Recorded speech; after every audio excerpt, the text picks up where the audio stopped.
बाजार की, जहां आज वीकली एक्सपायरी के दिन बाजार सीमित दायरे में बंद हुआ। सेंसेक्स 5 और निफ्टी 10 अंक गिरकर बंद हुआ। सबसे ज्यादा तेजी ऑयल, गैस और रियलिटी इंडेक्स में रही, तो वहीं फार्मा शेयरों पर आज दबाव देखा गया। मार्केट का पूरा एक्शन समझने के लिए चलते हैं सुमित के पास। सुमित, बताएं जरा हाइलाइट्स क्या क्या रहे बाजार के।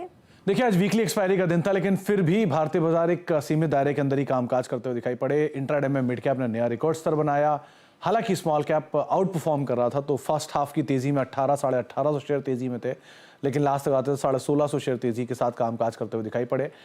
लेकिन फिर भी इवेंट रिलेटेड स्टॉक्स में ज़्यादा मोमेंटम था, जहां पर न्यूज़ फ्लोज थे, जहां पर ट्रिगर्स थे, जहां खबरें थी, उनका असर ज़्यादा दिखाई पड़ रहा था। आईपीओ का बाजार गर्म है, करीब 4 नए आईपीओ आज भी चल रहे हैं, 5वां बंद हुआ है। और साथ साथ अच्छा मोमेंटम था आज आईटी में, मिड कैप आईटी में, शुगर में बिकवाली थी, आज फार्मा में, एफएमसीजी में खरीदारी थी, ऑटो आज का स्टार था। तो इस तरह का एक मोमेंटम आज मार्केट में बनता हुआ दिखाई पड़ा। जी, इसके अलावा सेक्टर्स और शेयरों में कैसा एक्शन रहा? जैसे कि मैंने कहा कि आईटी आज ऑटो स्टार था, तो अच्छी तेजी ऑटो शेयरों में देखने को मिली और लीड भी कर रहे थे। हीरो मोटोकॉर्प 4.5% ऊपर, बजाज ऑटो 3% ऊपर, बीपीसीएल 2.5% ऊपर और इंडसइंड बैंक करीब 1% की बढ़त यहाँ आते हुए दिखाई पड़ी। गिरने वाले शेयरों में सिप्ला, न्यूज़ फ्लो का इम्पैक्ट 8% की गिरावट, अल्ट्राटेक सीमेंट 2% नीचे, एलटी माइंड ट्री करीब 1.5% नीचे और एसबीआई लाइफ रफली 1.5% के आसपास बिकवाली यहाँ रही। मिड कैप के चढ़ने वाले शेयरों में ईआईडी पैरी 8.5% ऊपर, फिलिप्स कार्बन 8% ऊपर, प्राज इंडस्ट्री 6.5% ऊपर और एचपीसीएल करीब 6% 7% तेजी यहाँ पे आते हुए दिखाई पड़ी।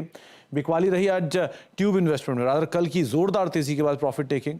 होम फर्स्ट करीब 4% नीचे, विजय डायग्नोस्टिक 4.5% नीचे और जेबी केमिकल करीब 4% की बिकवाली यहाँ पर आते हुए दिखाई पड़ी। तो ओवरऑल एक सेशन रेंज बाउंड, लेकिन स्टॉक स्पेसिफिक स्टोरी काफी डेवलप हो रही थी।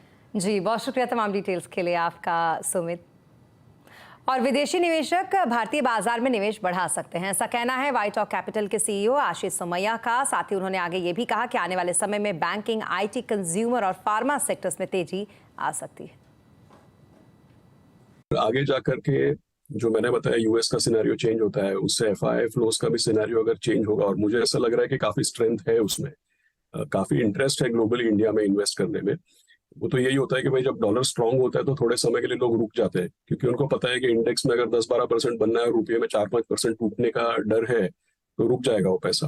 तो जो पिछले साल 1.5 साल में अंडर परफॉर्म किया है, अगर आप देखें, बिग आईटी है, बैंकिंग है, कंज्यूमर बड़े बारिंग 1-2 कंज्यूमर स्टॉक्स है, फार्मा है, तो काफी सारा रोटेशन देखने को मिल सकता है आने वाले समय में।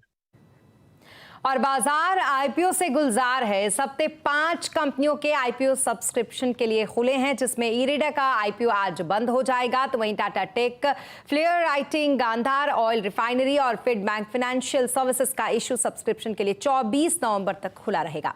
टाटा टेक और गांधार ऑयल रिफाइनरी के आईपीओ को शानदार रिस्पॉन्स मिला है। टाटा टेक का आईपीओ अब तक 13 गुना और गांधार ऑयल रिफाइनरी का आईपीओ भी करीब 14 गुना भर चुका है। तो वहीं अगर फ्लेयर राइटिंग इंडस्ट्रीज की बात करें तो इसका आईपीओ अब तक करीब 5 गुना भरा है। तो वहीं फिड बैंक फाइनेंशियल सर्विसेज का आईपीओ भी पूरा भरने की कगार पर पहुंच चुका है।